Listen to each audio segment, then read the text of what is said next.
Series between HellRaisers and 4 Clovers and Leprechaun. We had some technical issues getting online, but we're here and now, and we're a little bit delayed getting into the draft. So without further ado, I'm Blaze. Thanks for tuning in, and let's check out what the teams are bringing here today. Looking at the matchup right now, we see a tiny Wisp opener coming from 4C&L. No surprise since I've got the Wisp Lord EGM here. I'm able to rock that hero in so many ways. Often you'll see IO Tiny succeeding more when you second phase pick it. They do have to give away the details of their strategy when they go for this play, and there are obviously heroes that can counter the IO Tiny, the relocate factor, or the way they farm. But in the end, it seems like 4C&L are just so confident with this duo that they'll pick it up in phase 1, making sure that the Wisp doesn't get banned a little bit later on. So now we have just a quick look at the bans real quick. Shadowfiend, Doom, Darkseer, and Broodmother all taken out in phase 1. Batrider, Bane, Wyvern, and the Nightstalker taken out in phase 2. So along with the IO Tiny, it looks like they're going to be running the Tusk. You want somebody that helps set up the relocate. So you have like a Beastmaster Roar, a Clockwork Hookshot. In this case, it might just be as simple as the Snowball coming in from the Tusk. Just buying you time for that relocate delay to come into play. And yeah, for you to start wailing away at some juicy targets. In the meantime, though, the HellRaisers have picked themselves up the Undying, the Queen of Pain, and the Dazzle. They have a little bit of a Deathball style themselves, just between those two supports. Undying and Dazzle provide an enormous amount of sustainability. The question is, will the heroes be tanky enough to survive long enough to be healed? If you combo up Ice Shards, Avalanche, and Toss all at once, you're actually able to just blow somebody up without even the chance of a shallow grave. Like, I guess you can still grave in midair, but it's not easy. And it's, yeah, the response team has to be perfect from HellRaisers, or they might just get bursted down. And that's assuming that it's not the Dazzle that's the target. Undying Soul Rip is probably not going to be doing enough to save him if they put everything they have into that one-hit combo. HellRaisers really tapping into reserve time here. They were sure about the Dazzle, but now they're picking up a Lich, and this changes things quite a bit here. Looks like we're looking at a core Undying, support Dazzle in the safe lane, and Lich will probably be offlaning with that Undying. There are different ways to look at it here, but the main thing here is if you have the Chain Frost in play against IO Tiny, they have to stay relatively close to each other. They can still split well enough to avoid Chain Frost while still staying tethered, but it's a very small threshold. So I'm not surprised that they do want to go for the Lich ultimate, but whether or not he'll bring it up to the laning phase is another key question. Lina's going to come into play for 4C&L. Looks like that'll be their 4 or 5 position support, depending on what the Wisp wants to build. I mean, you could run like a safe lane core Lina, or even a mid Lina against the Queen of Pain and run the tiny IO in the safe lane, but it just seems like it's a bit of a change up of what you normally would want to do. So I like the hero overall. Obviously more burst is great because they really have the potential to just kill the Dazzle at the beginning of every fight now with that Laguna Blade or Dragon Slave. But yeah, we'll have to see how they make it out of the laning phase and how they manage against that. Lina, for a ranged hero, has quite a bit of attack speed. The passive Fiery Soul will allow her to, after firing off a volley of spells there, kill off the Undying tombstone pretty quick, and I would say that's something that they were lacking. The Overcharge provides Wisp with decent attack speed, but it's only making up for Tiny's Grow. He's already kind of indebted to the attack speed stat, and yeah, he just has to kind of make up for it every little bit he can. Final bans coming out here, we got the Gyrocopter as well as the Huskar taken off the table. And yeah, we're going to be looking at this last pick here, HellRaisers, with about 40 seconds on the clock, but it doesn't take them long to think about what they actually want here. The Alchemist is going to be coming out to play. So I think they want to run this Alchemist in the safe lane. I mean, if you build him right, Alchemist can still be a decent mid laner against IO Tiny, but it does come with risk. Usually you just want to sit there, get a bottle, use Acid Spray a lot, get some creep kills, and stay at a safe position until level 6. But against IO Tiny, you're never in a safe position unless you're under tower with a Dazzle TP at the ready. So, to relieve pressure, I think they want to put the Queen of Pain in the mid, but we'll have to see. Anyways, Weaver's actually come out for 4C&L, so a hero that we don't often get to see no matter what metagame. This is just a relatively uncommon pickup, but it's not as much of a dead hero as a lot of people would say. I still think he has a lot to bring to the table, not necessarily like carrying the game on his shoulders, but in a dual core situation like this Tiny and Weaver are presenting, it actually brings a lot of value. So, Weaver in particular here, I'm not exactly sure. The Geminate attack does work on Tombstone. Can move very well in the fights, in the skirmishes that they're probably going to be forced to enter into in the jungle. But otherwise, I'm not exactly sure for the pick. So, we'll have to see exactly what their strategy has in store for us. I really think a big aspect of the hero, though, is just the mobility. Shikuchi allows you to get into play. With IO Tiny being just so fast on their feet, relocating across the map, Snowball coming in from the Tusk, everybody's moving very, very quickly. You want to be able to keep up, and I think Pycat will be able to do that nicely with the Weaver, while still having the ability to jump away from, let's say, a burst combo from the Queen of Pain. You get dropped down to 20% HP, back up to full you go, and you'll be just fine. The last thing I'll mention is that against Chain Frost, which again is probably going to be a bit of an issue this game for 4C&L, they now have a hero that automatically gets hasted movement speed. That allows you to really limit the effectiveness of the Chain Frost very early in that combination. So, a lot of you guys are asking about the names. I'm not 100% sure. Like I said, I was dealing with some technical issues at the start. So, right now we've got two stand-ins, Yajitsu and It's Love O. And it has a no icon, just a question mark there, so I'm not 100% sure if that's Havost or if we're looking at somebody else. I mean, Alchemist is certainly a Havost hero in his own right. He has a lot of potential there, but it looks like we're ready to go. So we'll leave that to the imagination, and maybe I can find out for game 2. For now, I'll just call him by his current tag, which is It's Love O. Alright, so Yapster's actually going to be buying both Corey and Wards. Very interesting here, as EGM is now going to be running on the 4-position Wisp, is going to be getting his bottle out early, and probably going to be taking farm priority over the Tusk. And then the Lina will be actually taking the solo lane, which is going to be up top here, it looks like. So, yeah, interesting style overall to bring to bear against HellRaisers here. The support Tusk is great, but you usually want a little bit of tankiness on him, otherwise he's probably going to die whenever he dives in a little bit deep. Now, I would say the HellRaisers don't really have the best lineup to punish dives. Other than the Undying Tombstone, they really just don't have good control under towers. They really, you can go right on top of them, they can walk away, you can put some damage on their back, but in the laning phase, they're much more about keeping heroes alive than they are about controlling the enemy heroes and getting kills on them. And I think that's another reason why the Weaver's so good. It's like, what is going to stop the Weaver from doing exactly what Weaver wants to do here? You've got the Unstable Concoction, which is still a projectile animation, and then maybe a mid to late game Hex for the Queen of Pain.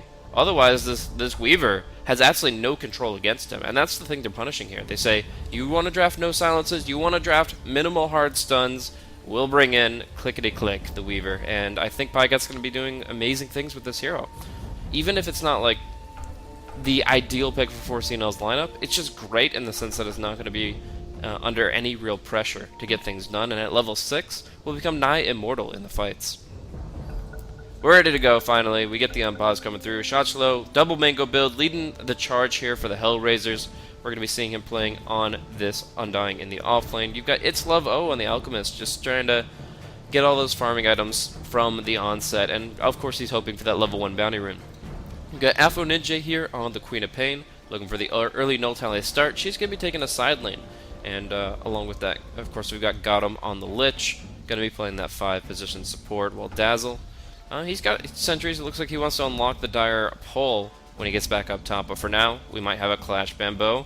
Down below, but they get the vision from the top. Pycat's there, ready and waiting, and they do scout out this early movement. So the big plan is who gets this bounty rune. Wisp gets a bounty rune, he gets a bottle.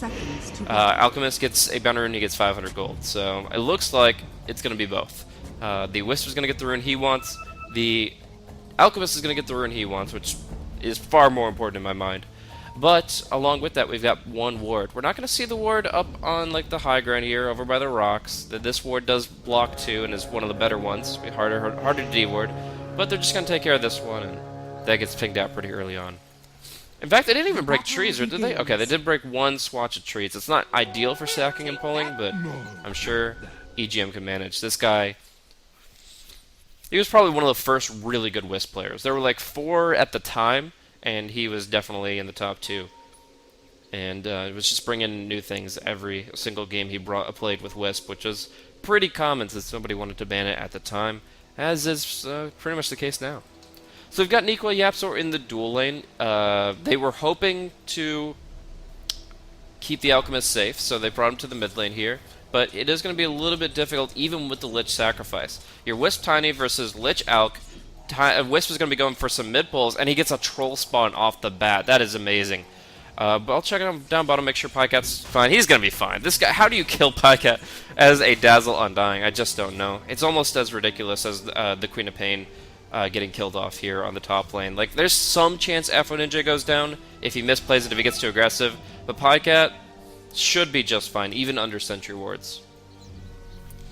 That being said, he does have to get back after he goes in for his damage and last hits, because Shikuchi does start off with a 12-second cooldown. But he's fine. So, going back over to the mid pull, this only range creeps will allow you to go for the mid pull as Wisp here, but range creep spawn, it is going to be the Dark Troll Summoner, and all you have to do is just tether once you've been attacked by the Troll, and you can go ahead and farm that up. So EGM gets a fast level 2 without taking it away from the Tiny, and he's feeling really good about his start here, as they essentially have made up for the deficit that the Lich sacrifice created. The Lich is behind the Wisp, and that's a really good thing for EGM. Now he's going to maybe buy some Sentry Wards, try to unlock this.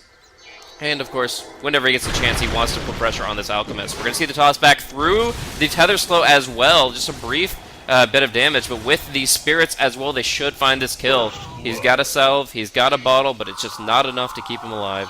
He will be going down for the first blood. And, yeah, he's not getting much out of this lane at the moment. I really do feel like if played right, Iotani can beat Alchemist Lich any day of the week. But they forced this because they didn't want to face the Lina Tusk up top, so I understand they wanted to rotate the Alchemist to a comparatively safer position, but man, this is not safe. EGM, Sexy Bembo, just running a train over Havos, presumably, but now we're going to see at least the Shallow Grave and the heals, keep him up. They won't be able to finish him off unless Bembo goes for the big dive, and in fact, he might be dying for his greed. Goes in, double damage rune, brings down the low armor timey very quickly, and Alchemist with some good heals from the Dazzle will be just fine. So they were prepping that gank for a long time. They were hanging around here for a while, but all the same, they're there in the nick of time to keep that Alchemist farming. Tower is under attack.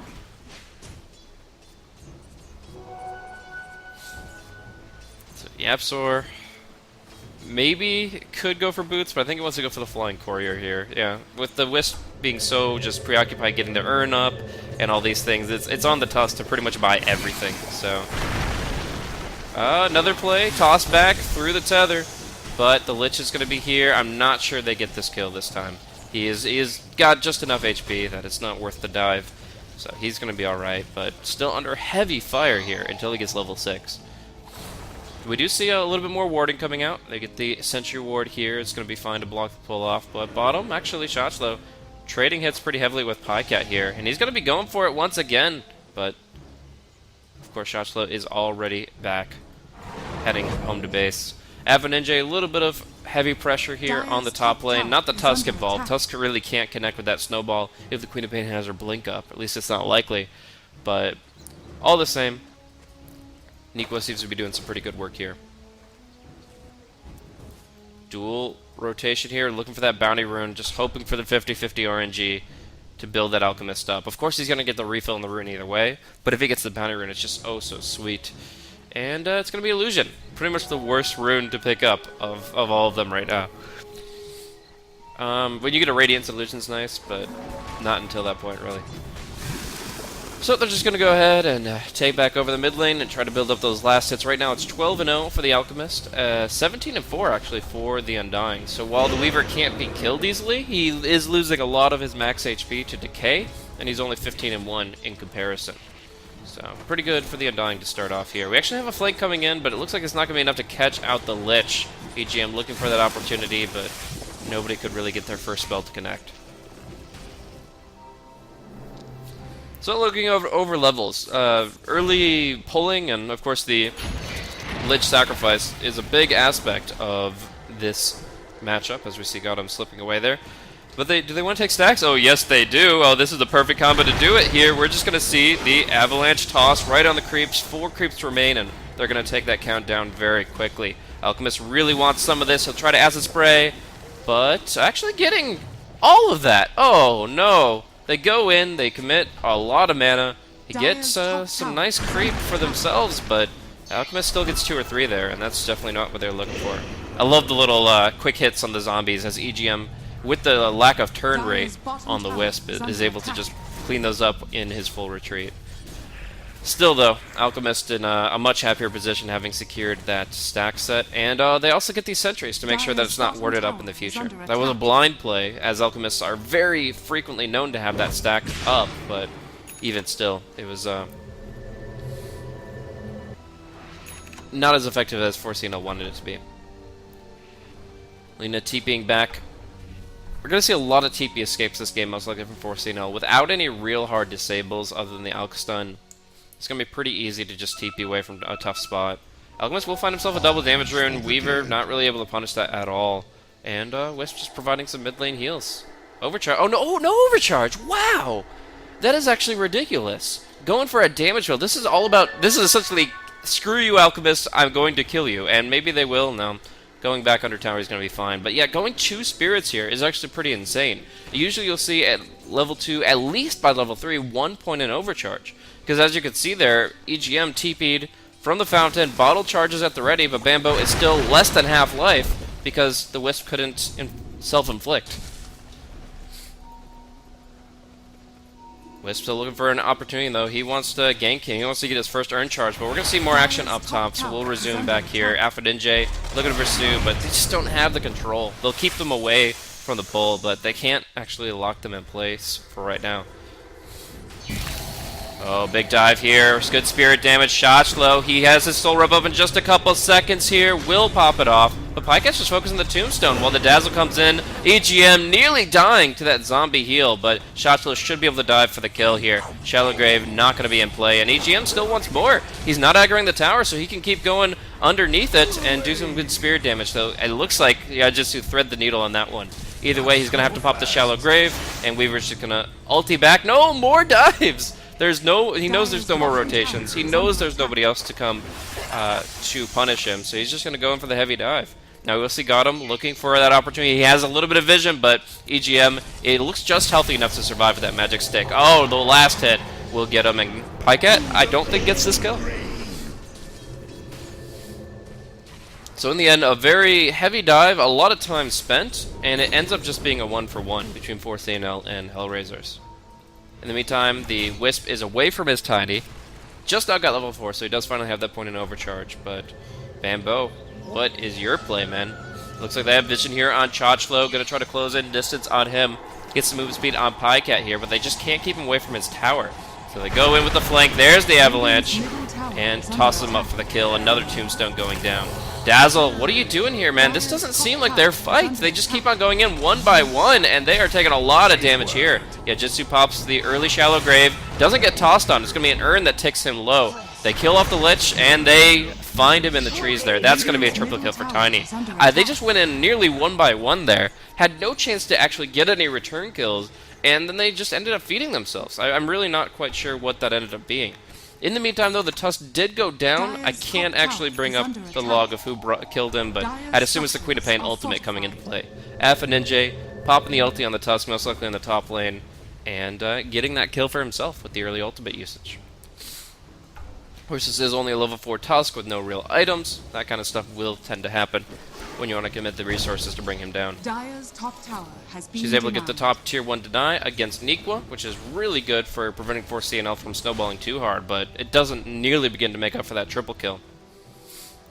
Interesting fact here, Tiny has 2,800 gold currently. Normally, if you were building up this much gold, you'd look for something like a Blink Dagger, but he's gone beyond that by far. No Midas, no Blink Dagger. I'm a Shadow Blade. There you go. This is the Bambo way, honestly. This guy will go Shadow Blade on his offlane Earthshakers, on his Magnus, just pretty much any hero that can find those gank opportunities. So it costs a ton of mana, but Whisper's going to try to make up for that with probably Arcane Boots soon.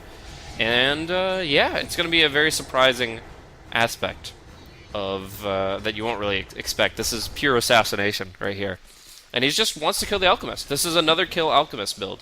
The Spirits early on was designed to take the Alchemist's life, and now the Shadow Blade is going to be just ganking up his jungle constantly. And they're just going to try to control this entire part of the map. Alchemist might even have to go into the Radiant jungle to find farm. As far as Alchemist farm go, we'll switch over to net worth and see that he is top of the charts here, 5,500, and clearing out the Mud Golems, which will give him some early greed stacks. But Bambo, Shadow Blade, even when you're hasted, it's impossible to keep you alive. The grave is nearby, the haste rune is there. You feel so confident in your ability to stay alive, and yet you get just absolutely crushed by the burst combo I was talking about in the draft.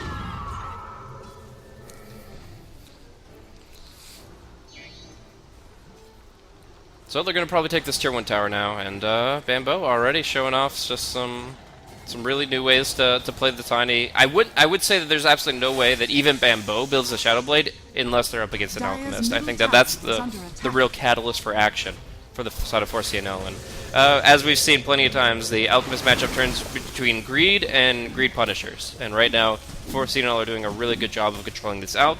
But as I said before, he has farmed up enough for that Sacred Relic. Relocate now available for EGM. But that's pretty much just allowing Pycat to do Pycat things down bottom. Like, if the Queen of Pink jumps down to try to suppress Pycat, he's going to get relocated on as soon as the Blink's on cooldown. Actually going to see Weaver not react to time with a time lapse.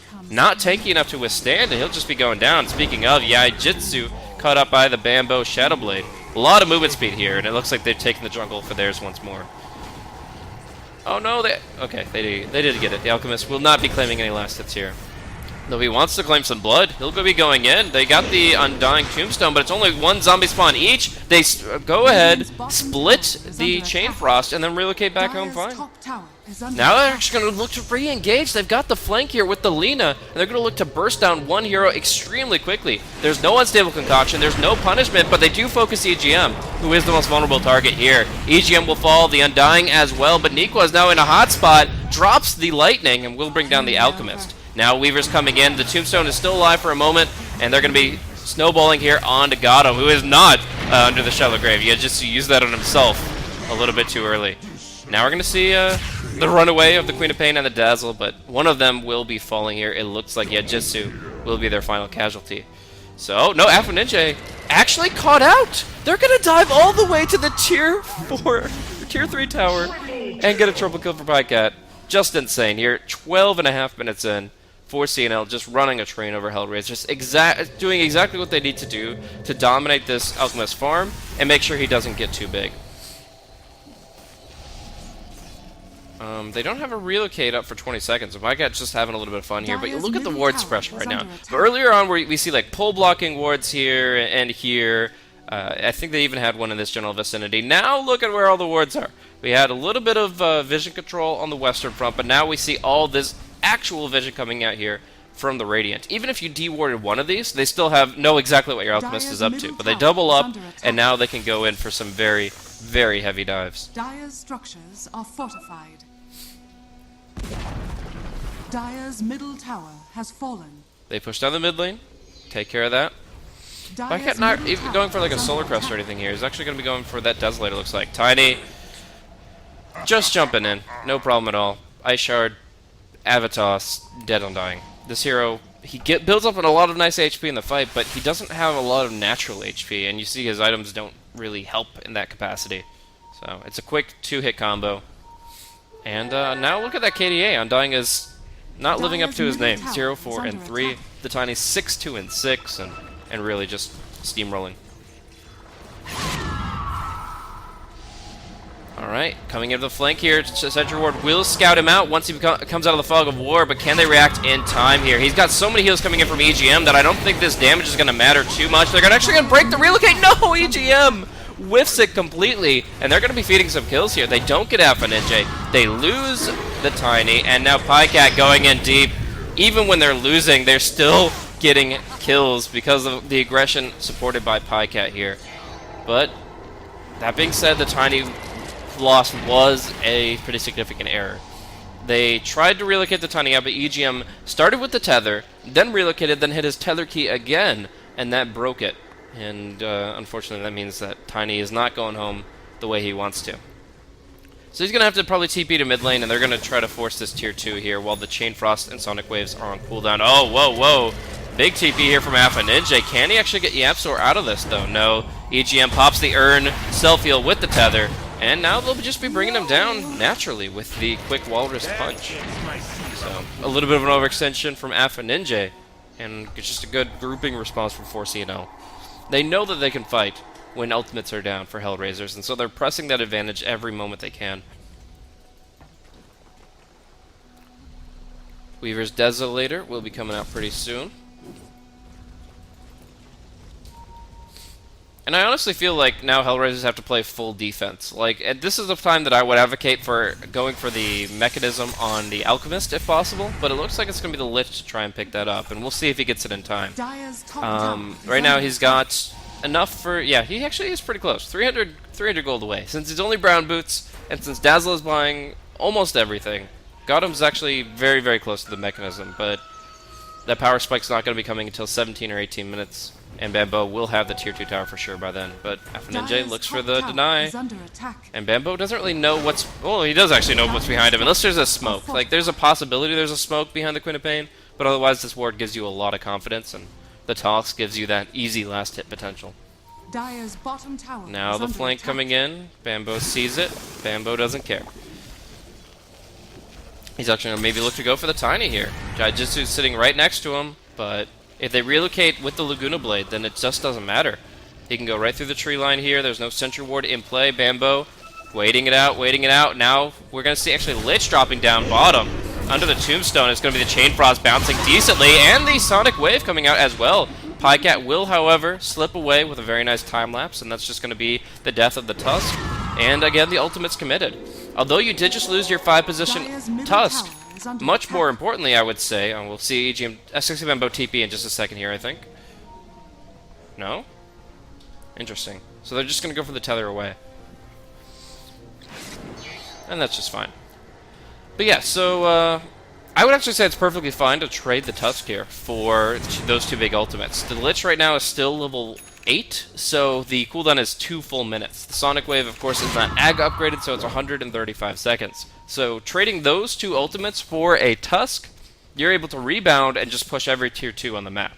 And we'll see that most likely in mid here in just a second. So, good position for 4C&L to be in once again.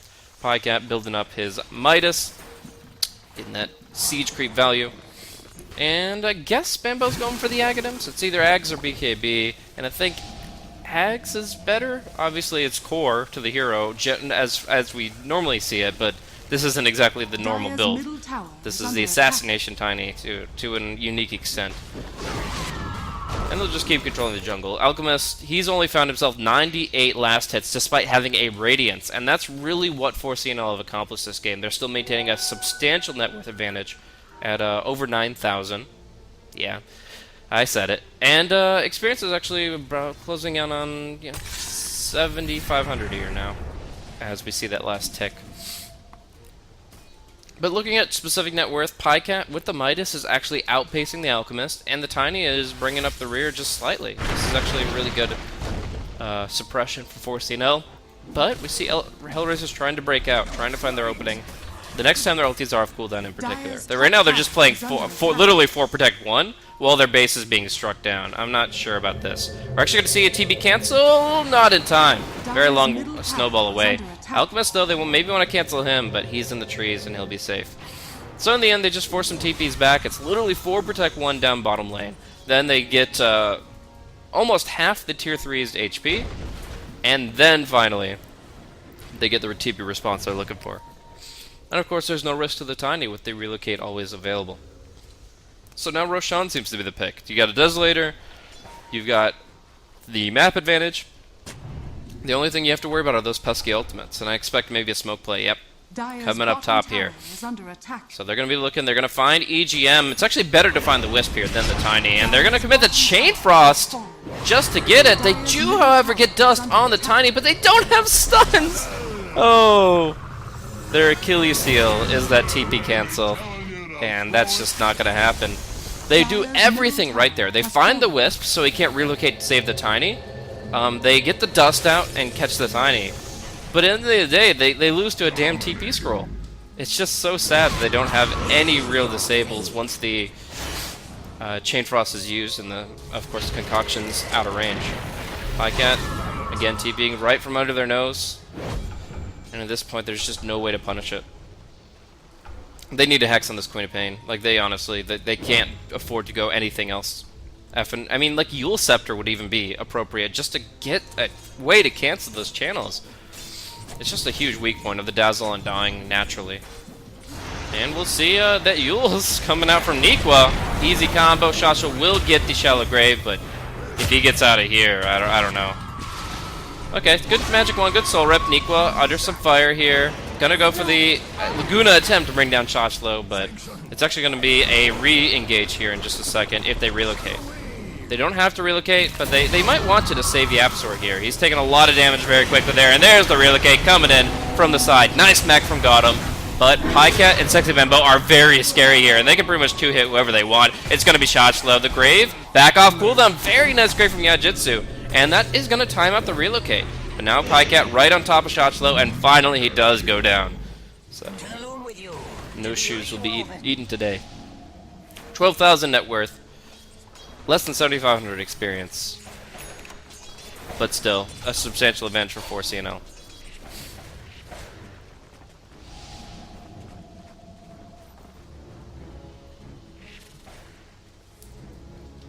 So the Aghanim Scepter, the big tree up for the Tiny, able to break the base pretty soon.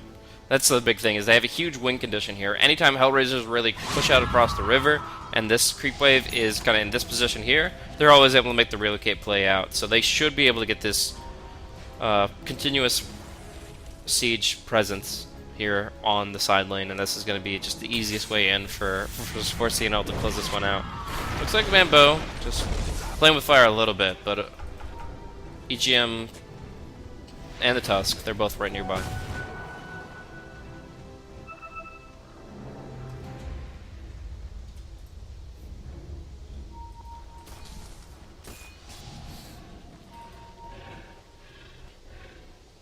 So we're going to see the Octarine Core pick up for the Alchemist. Some people will ask why no Radiance. Well, he just needs HP, and the Manta Style provides very little. So just allowing him to get this Octarine Core up, he'll have his Chemical Rage up much more frequently.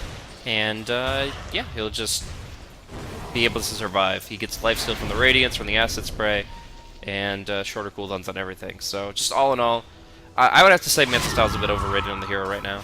And we'll probably see that trend go away pretty soon. But in the meantime, Bambo, a little bit too far forward, but again, nothing really to ever punish him. EGM, how many earn charges? Okay, just the 2 earn charges, but in the meantime, they're putting out split pressure. Pycat, despite the ice armor, just chewing through this tier 3. They're going to go for this smoke play. They need to make something happen proactively. They're going to be hunting the Wisp here. EGM now visible. This could be a great Chain Frost. Sonic Wave comes out, but the Glimmer Cape keeps EGM up for now. They will get the Chain Frost out, and it will kill off both. Pycat still down bottom, takes down the tier 3, but that's not Rax, and that's actually a huge kill exchange for HellRaisers. But Yajitsu not getting the chance to pop the Shallow Grave, and Pycat might just dance the dance of the Weaver now that the Sonic Wave is on CD.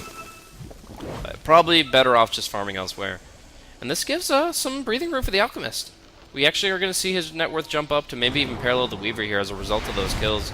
The tiny Wisp pickoff there is actually immense. So really good usage there. Looks like Relocate was expended as well. I'm curious if the Chain Frost mini stun canceled that. Alchemist finishes the Octarine.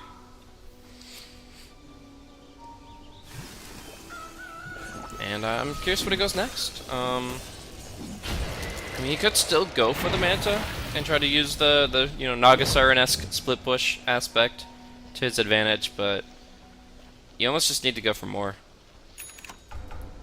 Hex will be up on FNJ soon. Lincoln's probably coming up on the Weaver next as a response to that, I would imagine. And there we go. Aegis coming in to Sexy Bambo's hands. He's going to be the big bad Tiny with the extra life. Now, yeah, Wisp is just going to be able to stay behind him and guarantee that he will survive through the fight.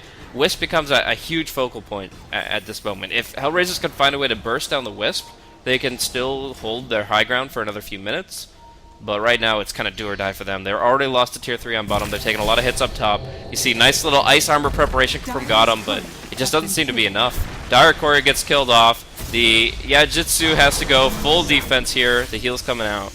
And, yeah, they're just trying to repel what seems to be unstoppable at this point. The Aegis Immortal up for Bambo, and the Weaver's right back on the racks, taking down the range easy.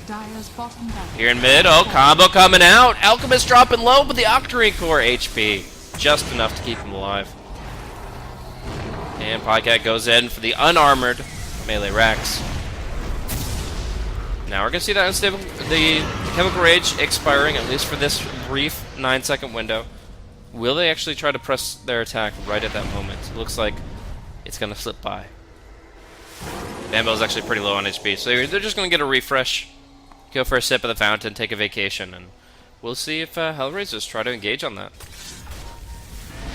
They're kind of ready to, if they can just close in. The problem is they need Blink and Stun at this point. And here we go, the Relocate Rubber Band, everybody's back in play. Great Ice Shards here. And we're going to see Bambo just clobbering people. It is clobbering time. It's going to be the cleave and the death of HellRaisers as Bambo and Pycat just run them over. A little Ice Shard to the side, just getting a minor block in a clump of 3 heroes. Their only ability to run away was through this narrow choke point, and running through that clumps you up for the Tiny Cleave, for the Avatos. They just tear them apart, and 4C&L are in a great position to take game 1 here. But it's not over till it's over. We're going to see the Alchemist buyback. We're going to see what he can do. Just quick Avatos Laguna. It looks like he can't do too much as he goes down. The dieback prompts the good game well played, and we are going to be going to game 2 with a 4C&L 1-0 advantage. Radiant victory. So overall, I really like 4C&L's game plan. Just farming heavily on the Tiny, enabling them to get that Shadow Blade out and just continue to gank the Alchemist. They want to really just put pressure out and to punish any real greed from their side, and they accomplish that quite a bit. They don't have enough level 1 to fight out the Bounty Rune exchange, but they do have plenty to fight in the jungle, and they do a great job of controlling the enemy's stacks and then controlling the Alchemist himself, as he ends up being 0, 5, and 6 by the end of the game, with only 577 GPM. I mean, that is far below the Weaver, barely above the Tiny, just not where the Alchemist needed to be this game. So 4 Clovers and a Leprechaun take a very nice, clean Game 1 win, maybe making HellRaisers reconsider that Alchemist pick. I mean, it was a last pick, so it's not like they committed a very key aspect of their draft to picking it up, but they did pick it, and they did kind of cater that entire playstyle around it. They were lacking stuns, they were lacking disables, they just wanted to keep Alchemist alive, and you saw 3 heroes behind him almost constantly in the second half of that game. So a lot committed, not in the draft, but in the game itself, and in the end, it doesn't accomplish enough. 4C&L doing really well here, and looking forward to their Game 2 to see if they can bring it to 2-0 and knock out HellRaisers there, or if we're going to be seeing